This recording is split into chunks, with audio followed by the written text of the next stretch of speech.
Welcome to Gambling with an Edge with your hosts Bob Dancer and Richard Munchkin. Bob Dancer is America's premier video poker writer and teacher.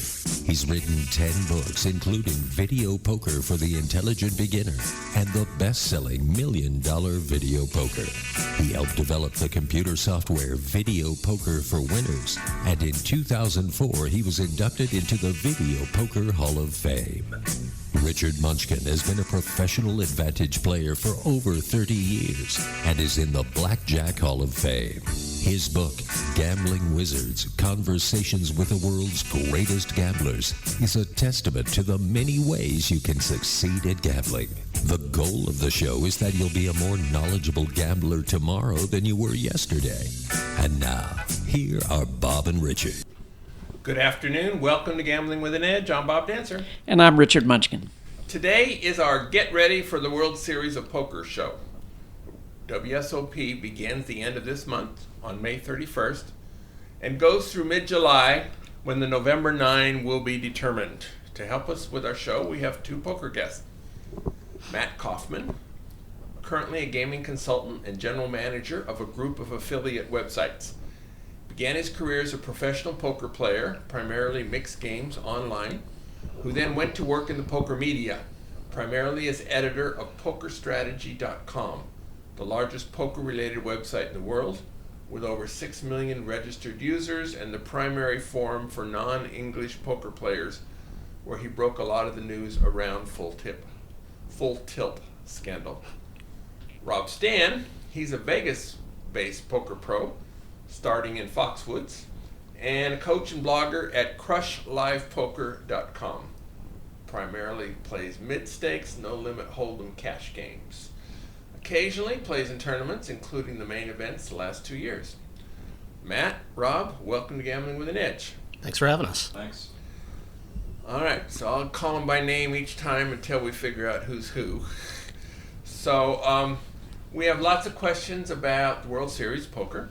We'll be alternating between the two of you, arbitrarily starting with Matt.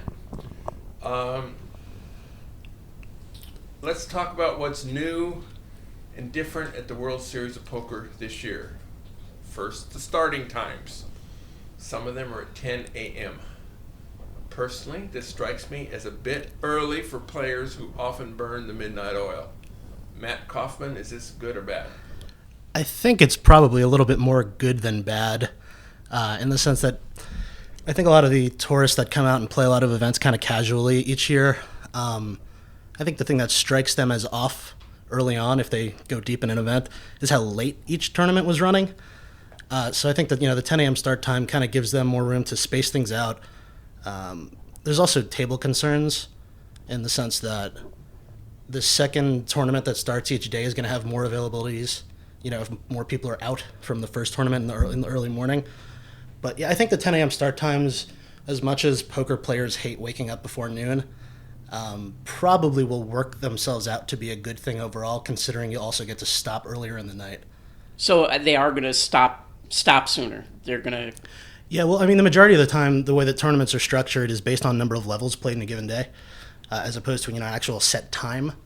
So if you're going to be playing a certain number of levels each day for each tournament, then the 10 a.m. tournament is definitely going to be finishing earlier off. And then similarly, the later tournament can also get a little bit earlier at the end of the night. I think that it's the 3 and 4 a.m. end times that they're really trying to avoid. Yeah, that makes sense. Okay, prize structures. They go deeper this year.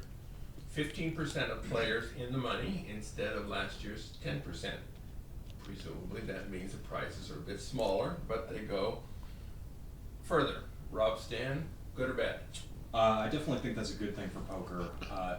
One of the big complaints that poker had, previous to this was that the payouts were a little bit too top-heavy. When they had like a $10 million guaranteed first place for the main event a few years ago, a lot of people were complaining about that. So anytime you allow more people to cash in a World Series event, I think that's better.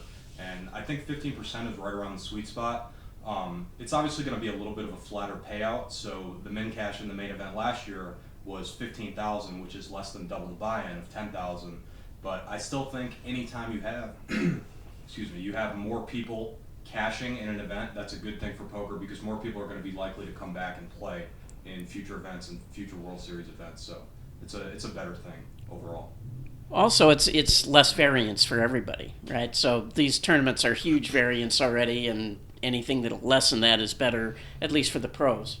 Yeah, I agree with that completely. But in some sense, it's a little bit worse because, you know, when you have a $10 million guaranteed first prize, a lot of people will come out and play that might not otherwise play, so there is a negative aspect to that. So the field could maybe be a little bit tougher with recreational players that would only play for the $10 million first prize, for example. Like a lottery ticket. Exactly, yes. Yes. So less variance is not always, a better thing for the pros because, the recreational players, obviously, they like variance in that sense. So there's good with bad, but overall I think it's a good thing. Bigger starting stacks for the 10K events. So it's $50,000 in chips instead of $30,000, although everybody gets 50 instead of 30. So presumably the same blind structure. Matt, good or bad? I don't really like this one personally. I think that there's kind of a misconception about starting stacks in tournament poker because the more chips you get in the beginning, it just means that the first several levels are more meaningless. It kind of enables players they might increase late registrations. So that means Phil Hellmuth can just skip the first day now? Yeah. I mean, guys like that sort of skip the first day or the first several levels anyway. But I think this kind of will make that even more extreme. And I think that it's definitely catering to late registrations and the ability to continue to have people entering and not feeling like they're entering with too short of a stack.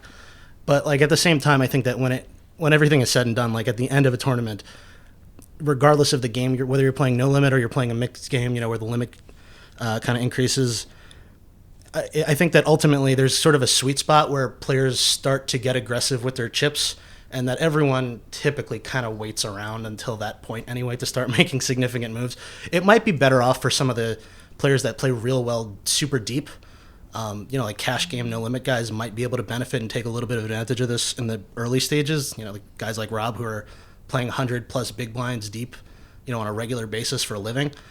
But frankly, when everything really comes down, when the value of chips becomes really significant, I don't think that the starting stack is going to have a huge impact on the play at that point. Yeah, I agree. Obviously the big decisions are made when, the tournament's at 30, 40 big blinds effective when you get a little bit shorter. But as a cash game player, I'm obviously all for deeper stacks. And anytime you start with a deeper stack, the edge of the professionals goes up a lot in the beginning. So adding a couple extra levels, it really does benefit the good players over the long run. So for me, for my own personal selfish reasons, I am a very big fan of the extra starting chips. Wouldn't it also be good for the civilians? Mightn't they last longer? Of course, yeah, they're going to get a little bit more play. Matt mentioned that a lot of the bigger decisions are made when, the tournament is 30 or 40 big blinds effective, but I've seen, 300, 400 big blind pots in level 2 of a tournament, for example. So it's certainly not unheard of. A few years ago in the Monster Stack, I believe you started with maybe 400-ish big blinds, and I had doubled my chip stack in maybe the first 3 hours. So, the first levels are not, they're not completely useless. Yeah, I also think that part of it is psychological when it comes to, recreational players. People that don't play that often, I feel like they enjoy getting more bang for the buck, quote unquote, even if it's an artificial thing. Because, just the feeling of receiving more chips than you would have in previous years for the same money. They feel like they're getting more value, even if they really aren't in terms of the length of time they might actually last. Oh, so you think they might not last longer than they would have? 50 is more than 30. Yeah, they think 50 is more than 30. Yeah. But, they'll have another couple hours probably on. Yeah. You got to figure that the average bust out does happen a little bit later this way. Right. Does this make the tournaments last an extra day? I don't believe so, no. No, there's no reason for it to. So. This year, you can register online for the tournament and satellites and maybe even seats to cash games. Rob, good or bad? I think it's a good thing, obviously, because it makes it easier. Now we're in 2016. It's the technological era, so they're coming up with all sorts of ways to make things easier, faster, a little bit more efficient. I don't really have the problem of waiting in line because I only play maybe 3 or 4 events, and I usually go very late at night when there is no line. But if I was playing a full schedule, you know, where I'm playing 40 or 50 tournaments, obviously you are going to have to wait in line at some point during the day. So being able to register online and skip, you know, the 1 hour or 2 hour wait times in line, I think is good for those guys. So I do think it's a good thing. Yeah, I agree, although I also think that it's still never going to get used that much because at the end of the day, like, people want the money in their pocket. They really want to be able to play whatever cash games they want. I mean, there's obviously going to be people that just have so much money that it doesn't matter to them, but I think most people coming out to the series have sort of a set amount that they're willing to play with or lose over the course of, you know, their weekend in Vegas. You know, the majority of players are really just recreational people from California and elsewhere, and I think that the online registrations, I mean, it's a great thing for the people who want to go about that and, you know, have the money to set aside for all their tournaments ahead of time and still be able to play cash games separately. But I think that people are, I mean, I just don't see it having a huge dent on the lines, in other words. So it's a convenience for those minority of people, but I don't see the lines getting a lot shorter. Really, that surprises me. I mean, because they're supposed to have an app now, too, that you can do this on your phone, which means you don't have to stand in the line if you can just register on your phone for, I mean, because the lines are a big problem, right? I mean, right. At the same time, though, they can't accept credit cards, so you can, so, you know, you're still preloading an account with cash, and there's obviously certain advantage, and there's going to be a certain segment of the population that does take advantage of it, but I don't think, because of the lack of credit card acceptance, it's going to be really tough for me to imagine the lines getting a lot shorter because of it. I see. Right, yeah, it's just a convenience for like a small group of people that are playing a lot of tournaments and have to do this, you know, maybe once a week where they're having to wait in line, you know, for several hours. So for those guys, I think it's a good thing. But yeah, I don't think it's going to really have an impact on the field. So I mean, I haven't checked this out, but could you go to the cage and just put a deposit of, you know, X amount of dollars and then use it for various signups? Like, for example, let's say you're a sit and go player and you just want to play one after another. Sit and goes might be different because it's at a different cage. Or satellites. Yeah, no, but I think for satellites or even just smaller actual WSOP events, yeah, you definitely could do that. You could, although I probably would technically be sitting in a WSOP.com account. I imagine that they're not going to have separate accounts that you can just leave money in, separate from their online, you know. Account. Oh, I see. Yeah. So I would assume that they'll just be, you know, it is already easy. Last year it was easy to make a deposit in person at the Rio to your WSOP.com account. And anyone listening can, you know, expect to come out and play online in Nevada, whether or not you live here. It's pretty easy to, you know, get set up. You could even play on your phone or something while you're playing another live event. So you could play. Yeah, you could. That's a real degenerate. Yeah, you could start multi-tabling live poker. While you poker. Yeah. Really, using your phone at a table is not illegal? No. Not unless you're in a hand. So if you're in the middle of a hand, they will get annoyed at you for doing it. But, you know, you could just time out on your cash game table on your phone if you're involved in a pot at the real table. Yeah, I mean, to be completely honest, they're very lenient when that type of stuff, you know, there's only very few dealers that really, like, enforce that rule to begin with, even though it is the rule, but, yeah. All right. Yeah, I would think I would want a guy at my live table multi-tabling on his phone. Yeah, he's paying less attention to stuff that's going on. It's also less likely to get bored and play bad cards. Well, that'd be the counterpoint to that. That's true. All right. Now, the World Poker Tour has instituted a 30-second clock in its tournaments. I didn't see that advertised in the World Series of Poker this year. In your opinion, Matt, is a 30-second clock a good idea or an overreaction to a real problem? I don't know about 30 seconds specifically being a good or a bad idea. I think Rob might have better input on that, but I think that a clock in general is a really good idea. The tanking can get really excessive in certain situations in live tournaments.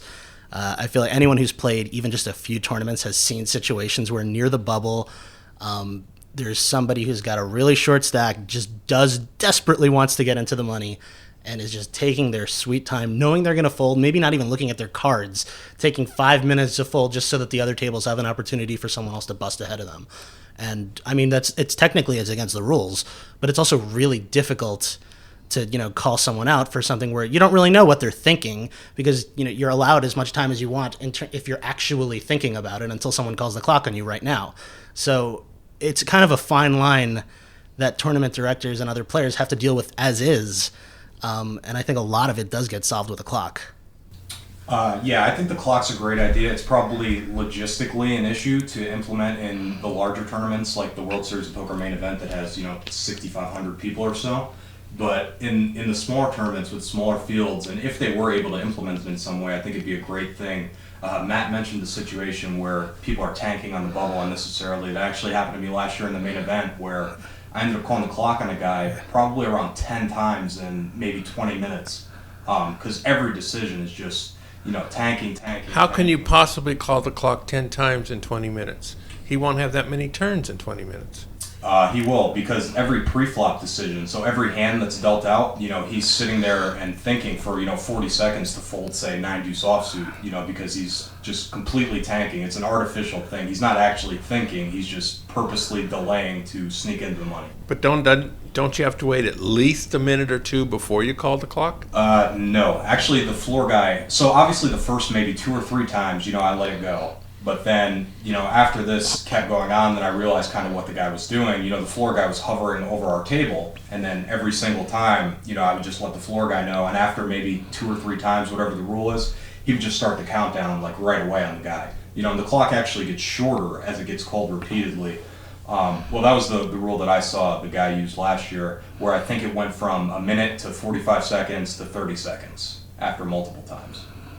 I like that online that some of the places had a time bank, where rather than having 30 seconds per, you have a certain amount of time in the bank, because sometimes you do have a really difficult decision where 30 seconds is not really enough. Yeah, I mean, at the same time, though, I think that you'd be hard-pressed to find too many spots or too many situations where players are trying to take some sort of an edge based on calling the clock on another player to make them uncomfortable. I don't think that really happens very often. It'd be kind of unsportsmanlike, and you'd kind of create a bad reputation for yourself, and you're sitting with these people for, some hours and hours at a time. You don't want to piss off everyone that you're, sitting at the table. I was under the impression with the WPT that it was an automatic thing every... No, it is. But it's logistically going to... I don't see that ever happening, on a wide scale. But my point was just with respect to calling the clock on other players, in situations where you feel like you don't have enough time in 30 seconds. Most of the time, it's pretty obvious when you're making a real decision. Yeah. To other people at the table. They have a concept of how many chips have already gone into the pot, how many chips you have in front of you.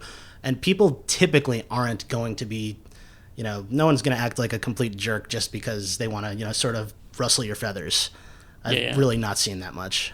Yeah, I also think kind of like the negative stigma that's attached in poker to calling the clock kind of needs to go a little bit, where it's almost like a bad etiquette thing, like Matt mentioned, to call the clock, where, people are repeatedly taking a minute or longer for decisions that don't really need that much thought, for anyone. So I do think we kind of need to get rid of the negative stigma, because a lot of people are scared to call the clock, because when you call the clock, you look like a bad guy. And then I think what has happened is that now we have this tanking epidemic because people are a little bit gun-shy on calling the clock.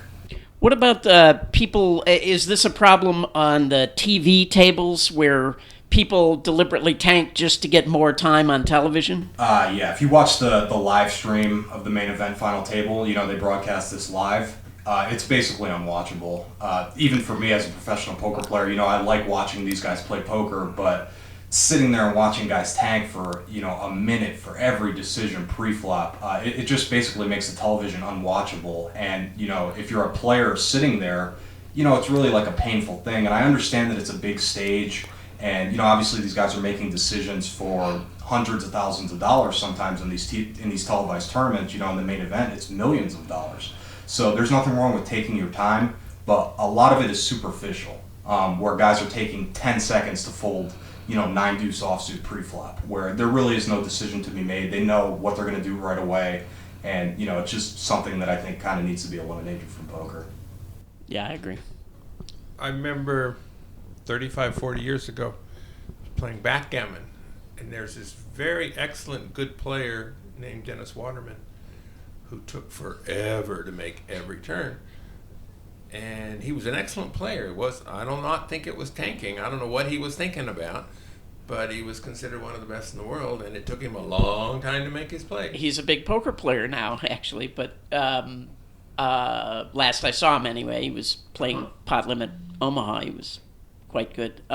But yeah, backgammon, it's just gotten ridiculous. I know several players who just gave up playing tournament backgammon because the amount of time was ridiculous. All right, so Matt, Rob, anything I missed that's different this year from last year that we need to go over? No, I think we covered mostly everything. Okay. I'm going to make the assumption that most of our listeners who are going to play in the World Series of Poker have already done so we won't be going over first-timer issues. This show will air on 17th of May. We're taping it a bit before that. If it turns out we get several responses to ask us to go over first-timer issues, there's a possibility we can lasso these two guys and put on another show before it starts. All right. Let's look at staking other players. Matt Kaufman, what are the pluses and minuses of being staked?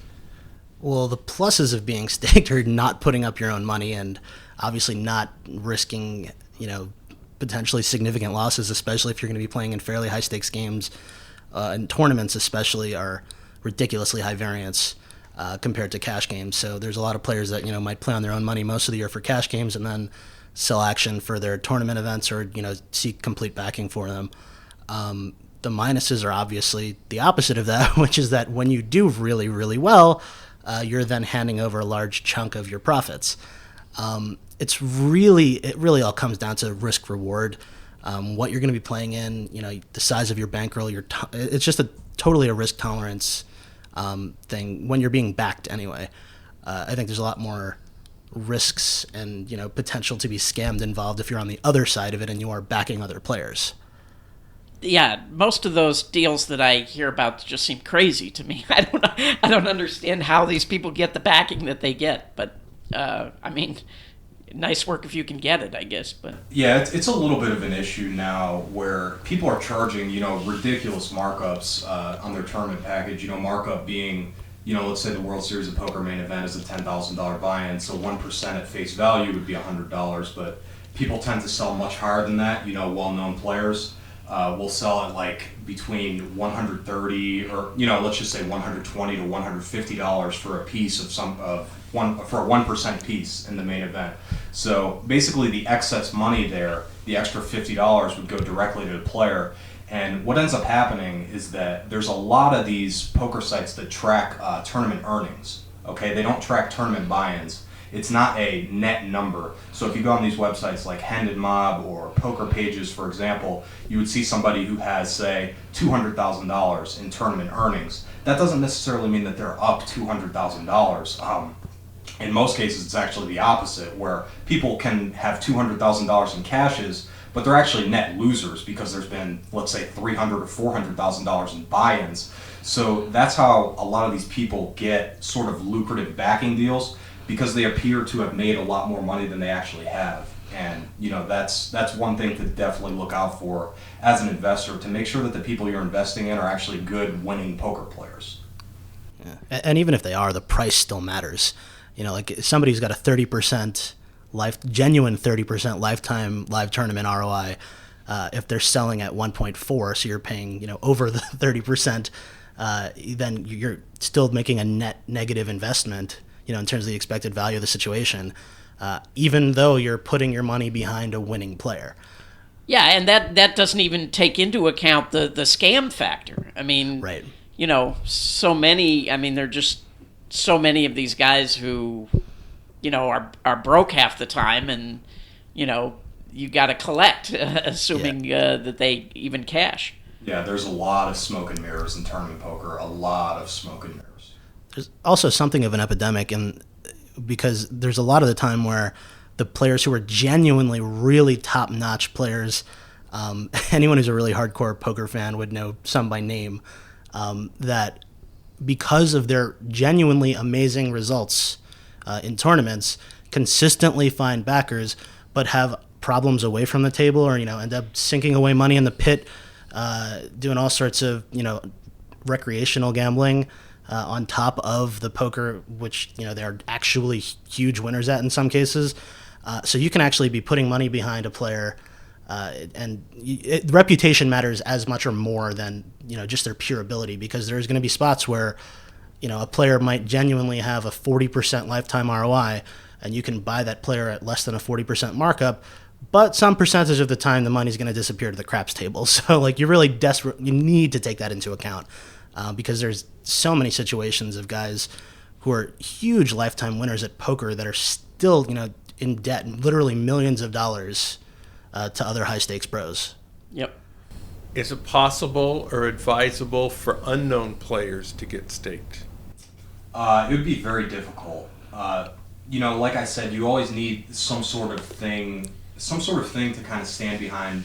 Like Matt said, your reputation means everything. So, if people were to just post on a forum and say, oh, my name is John so-and-so from wherever, I'm looking to play the World Series of Poker, it'd be very difficult for that guy to get staked. So you'd need some sort of reference system and, just some way for people to know who you are, both from a player skill standpoint and, from a trustworthiness standpoint. So I don't think it would be very easy for somebody who's unknown to get staked. I think that happens, like with Chris Moneymaker, where a bunch of guys in a hometown are going to, their buddy is going to go out and they all agree to take some piece of him, but to have, I get this question in blackjack a lot about. For $39 or something like that. Yeah, he satellited. No, but he still needed extra money, right? I thought, didn't his father take a piece and another guy was supposed to take a piece and then didn't come up with the money? And he may have just sold action at the end just to spread the wealth a little bit. Yeah, but, yeah. There are certainly going to be situations like that anyway, not necessarily him, but,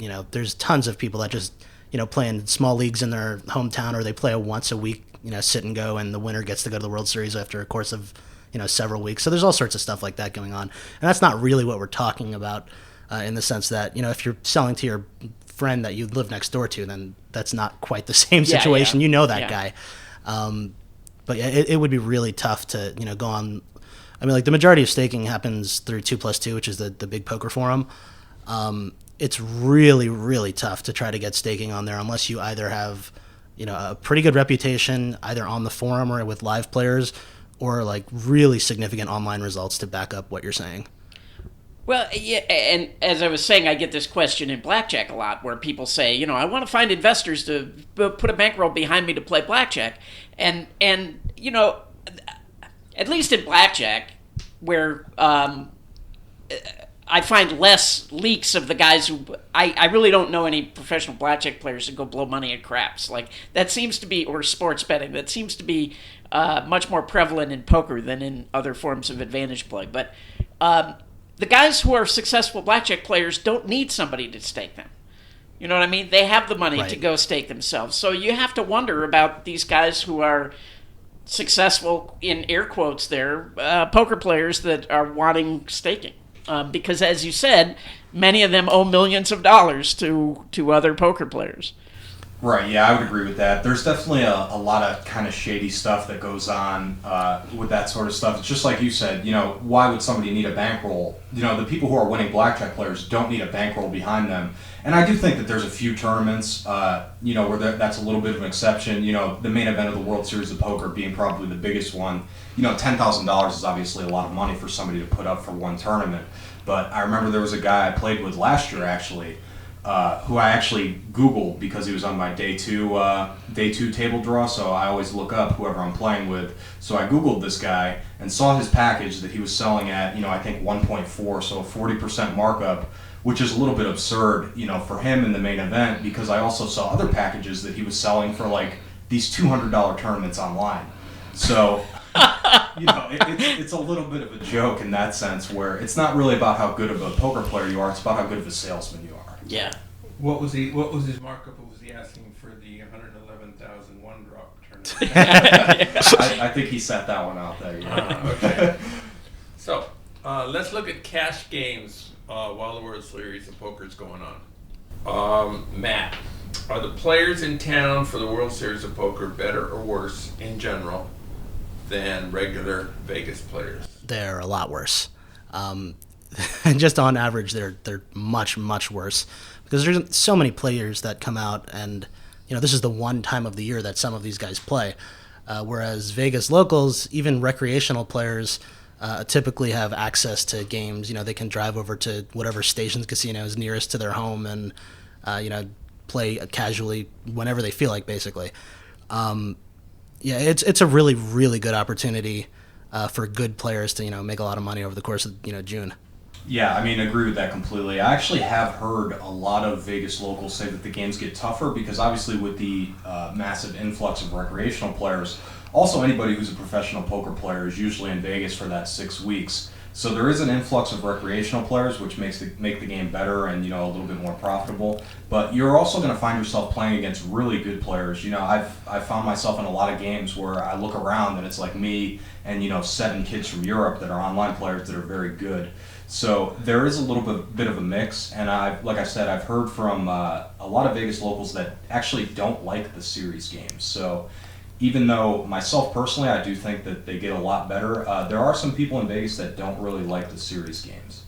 So when you go out during June, do you prefer to go play at the Rio in those games, or do you find that the games in your home, wherever you normally play, the Bellagio or Aria or whatever, do you find those games get better as well? Yeah, the games get better everywhere. I usually don't play that much cash at the Rio, mostly for other reasons. It doesn't really have anything to do with the games. The games at the Rio are certainly fine. The games are good everywhere.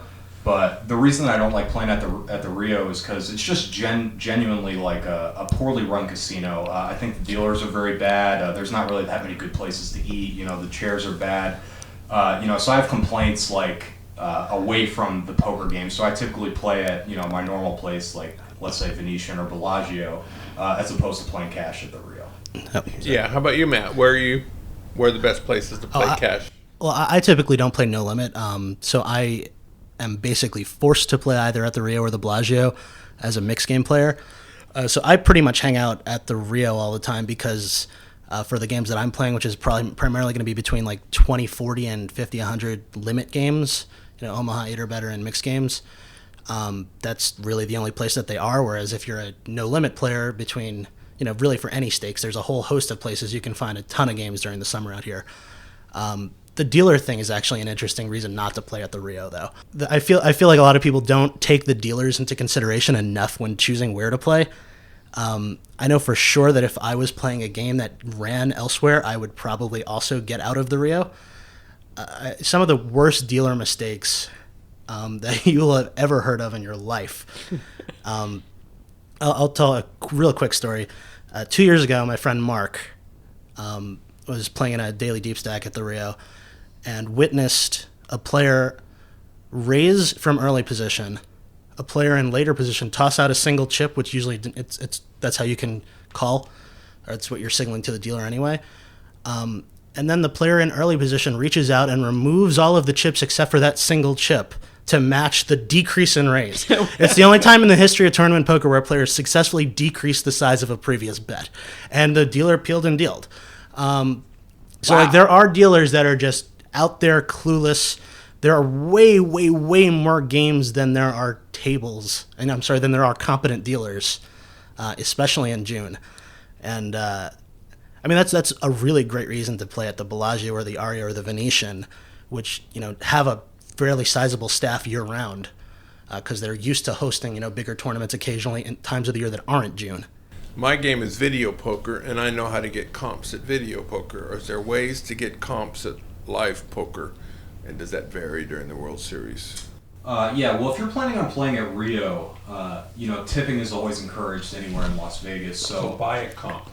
Well, you can buy the comp at a discount, so there's a lot of floor guys at Rio, and if you're there for any amount of time, just try to kind of be nice to these guys and make sure they know you, and they'll give you like a $10 food comp. I believe the comps they give you are $10. So just kind of be friendly to those guys, and if they see you playing, when I'm at Rio, I have played a little bit of cash at Rio.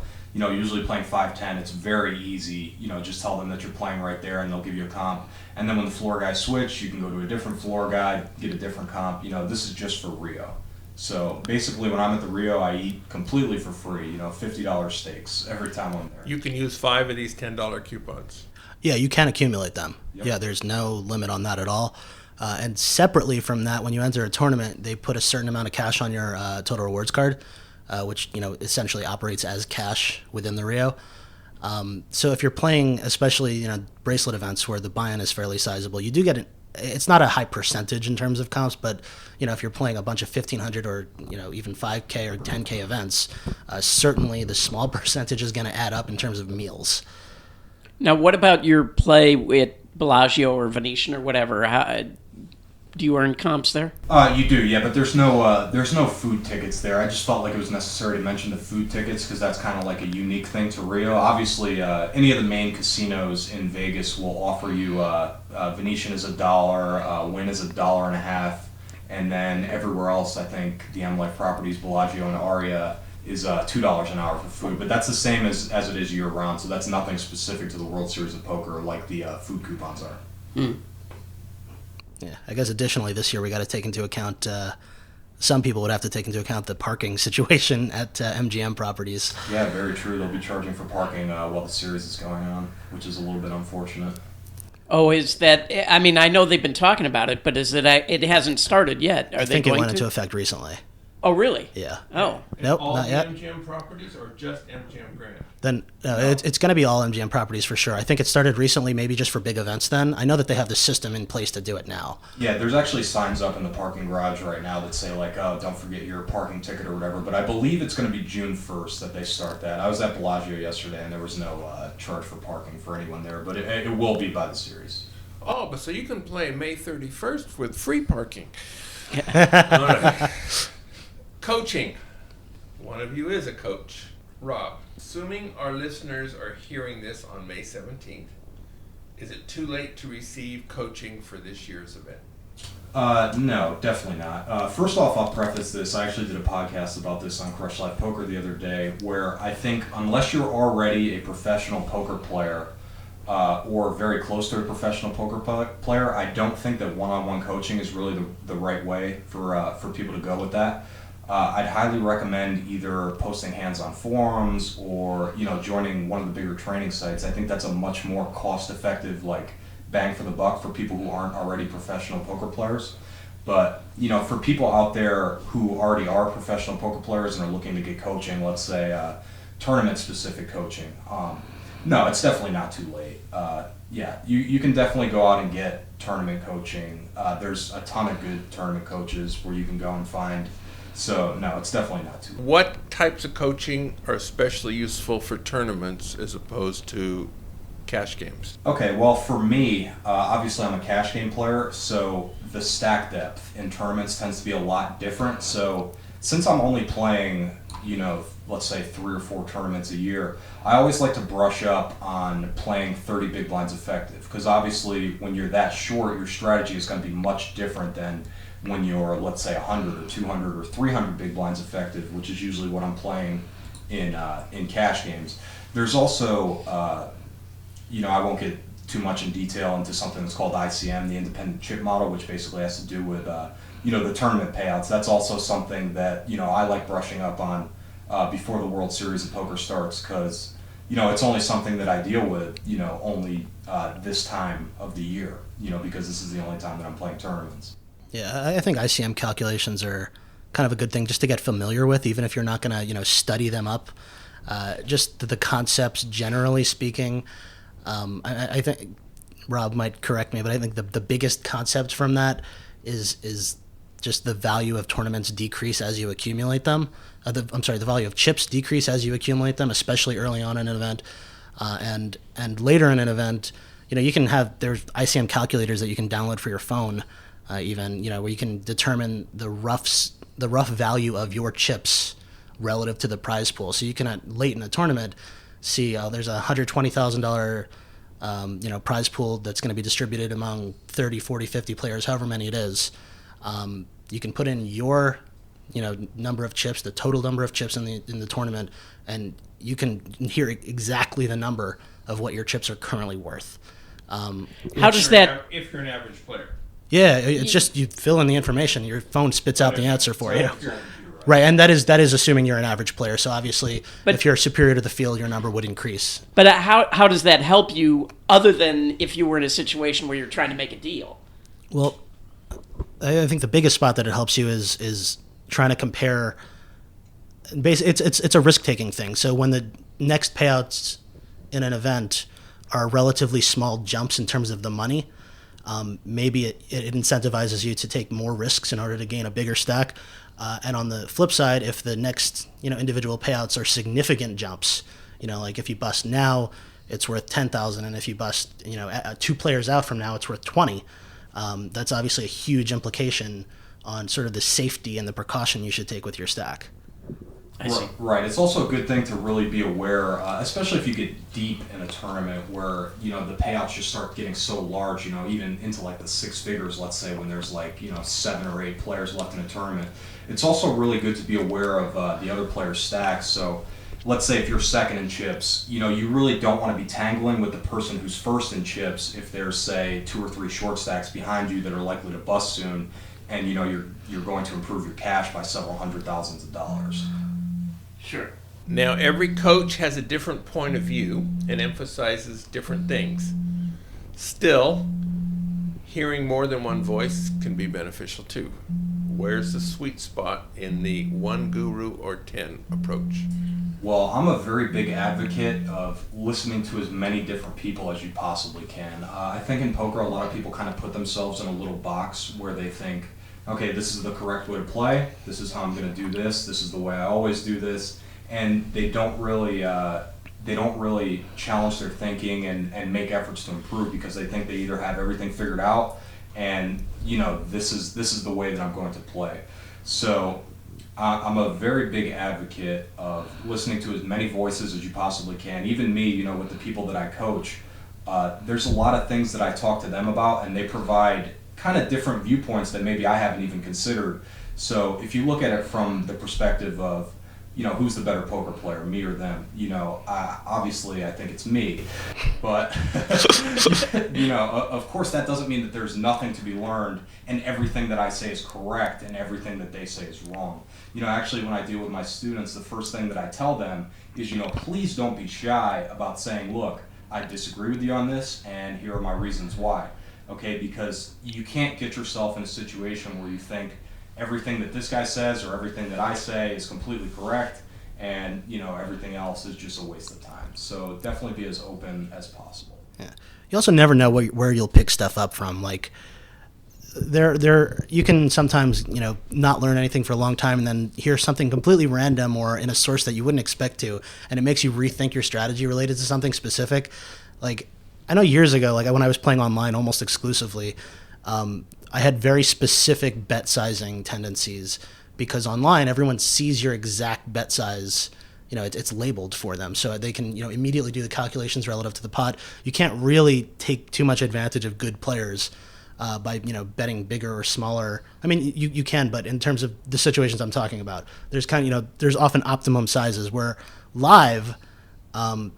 People have a difficult time looking at the number of chips in the pot. So like there's just there's Gus Hansen is I guess former backgammon pro also, who he wrote a book called Every Hand Revealed, which I feel like no one talks about. Some people like the book, but I think most people that are serious pros don't consider this like an influence in any way. But for some reason, to me, it clicked early on in that book when I was reading it, where he says that he typically bets bigger for value and smaller when he's bluffing, and he feels that live players just don't notice. And I've found that to be basically the same thing as well. Like there are things where I would take a more analytical approach online because everyone was good and everyone was seeing exactly the chip sizing, the bet sizing, whereas live, I wasn't taking advantage of the kind of human element and the inaccuracies of just someone seeing a bunch of chips in the middle of a table. Makes a lot of sense. Yeah. Okay, we have some more questions for him. We have one final question before the commercial break, and then we're going to have some more after. And that is that you guys are both going to be in the main event this year. Yep. Have you picked the coach you're going to use once you reach the November 9? I don't think Matt's going to play this year, but so you don't have to pick a coach. Yeah, maybe I'll pick Matt Kaufman as my coach. No, if I was to make the November 9, I'm actually a really big fan of Scott Seaver. I know he actually has some mutual friends of mine, so if I did, kind of hit the lottery in that way and make the November 9, I think Scott Seaver would probably be a good choice for me as a coach. I really have a lot of respect for his game and think he'd be a good coach. Scott's a great guy too. He's just a really nice person. All right. So the South Point has more than 10,000 games, returning more than 99%. This is more than anybody else has. The big promotion in May is the $500,000 swipe, spin, and win. You play $300 coin in on video poker Monday, Tuesday, and Wednesday. Spin the virtual wheel. Low-end prizes are 2,500 points, or $7.50. Mystery gift. Well, you know what casino gifts are. And the lunch buffet. The highest gifts are $25 and $50 of free play. The next double point day is Memorial Day, Monday, May 30th. Midnight to midnight, no limits. For those of you so inclined, penny slots earn 10 times points that day, and other reels earn 5 times points. They have free senior slot tournaments on Thursdays, where more than $5,000 in free play is given away weekly. At the Palms, from now until May 13th, they have drawings. Well, this is going to be done on May 17th, so let me rephrase this. Between until the end of the month, from May 16th to 27th, you can earn gift cards to Costco. Gift cards are earned at a rate of 0.2%, up to $190 per day. You keep the points. In May, every Sunday you earn double points on video poker and 10 times points on reels and video reels, no limits. They have drawings every Saturday night, 7 o'clock. You do not have to be present to win. Winners share $10,000 in prizes, but you must collect them before midnight or they evaporate. Videopoker.com is the best place to play lots of games. If you sign up for the gold membership, $8.95 a month or $79.95 a year, this allows you to get corrections on most of the games, including Quick Quads, which is my personal favorite game. For games of this equal EV, I will go to Quick Quads if I can. They have a game of the week, but it has not yet been announced, given that we are hosting this show. We're taping this show 1 week before it airs. All right, so let's go back to our guest, Matt Kaufman and Rob Stan. Full Tilt Poker. It was a scandal a couple of years ago. It's been bought out by Pokerstars. Scandal there too. But now the Full Tilt platform is disappearing, and so you have to use the Pokerstars platform. Is this a big deal? I think it's less of a deal than some people are going to make of it, in the sense that I don't think that there's too many players. I mean, it's really only the most serious of online pros that are, playing at huge volume at both sites. I think the majority of recreational players pick one or the other and stick to it overwhelmingly. Maybe not for some of the bigger tournaments. I'm sure there are guys play PokerStars for W Coop, which is the World Championship of online poker. Even if they're primarily full tilt players otherwise. But I think that the interesting thing from a business perspective is that the full tilt platform is going to be unused and an extremely valuable asset to someone. It'll be kind of interesting from my perspective, on the business side of poker to see what Amaya does with it. It's potentially worth tens and tens of millions of dollars, maybe hundreds if you include the value of the brand itself. And it's an interesting situation that they're going to be in, because they either have to do something with it internally, which would obviously be getting rid of the software, which would be a huge waste, or if they choose to sell it, then they're kind of inviting a competitor into the game with a really competent and kind of a really well built piece of software. So I'm going to be very interested to see how they proceed, because I think that obviously there's operational costs that they get to save, but it's going to be really interesting to me to see what they do with Full Tilt. If they had to retire one of the softwares, are they retiring the right one?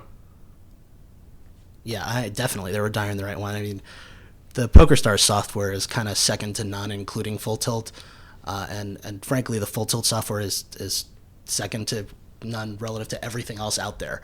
So they own the best and the second best piece of software by virtually any metric, in terms of responsiveness, ability for their servers to withstand a really, really heavy load for huge tournaments.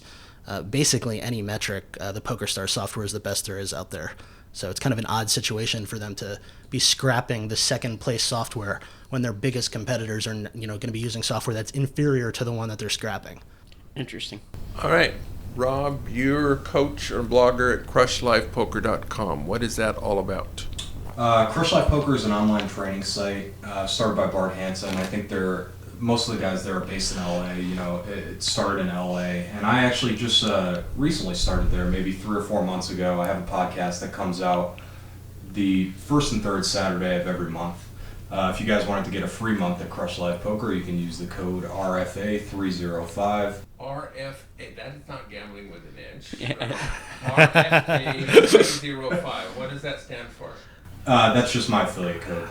So anybody listening to this who wanted to hear my podcast, it comes out the first and third Saturday of every month. RFA 305. And on your podcast, do you have a guest each episode, or it's just you sort of talking about kind of coaching, but without a student there?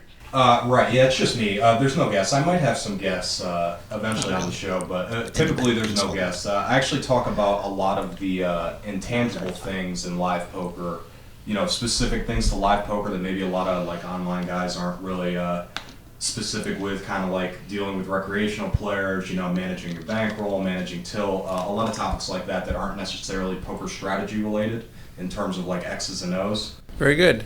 So we've been talking to Matt Kaufman and Rob Stand, primarily get ready for World Series of Poker Week. Thank you both, gentlemen. Richard, how do people hear our old... First of all, we welcome people's questions. You can send them to us at gamblingwithanedge@gmail.com or facebook.com/gamblingwithanedge, or you can tweet them at us at RWM21. You can sign up to get the show delivered to you automatically every week at iTunes, Stitcher, YouTube, or my site, richardmunchkin.com.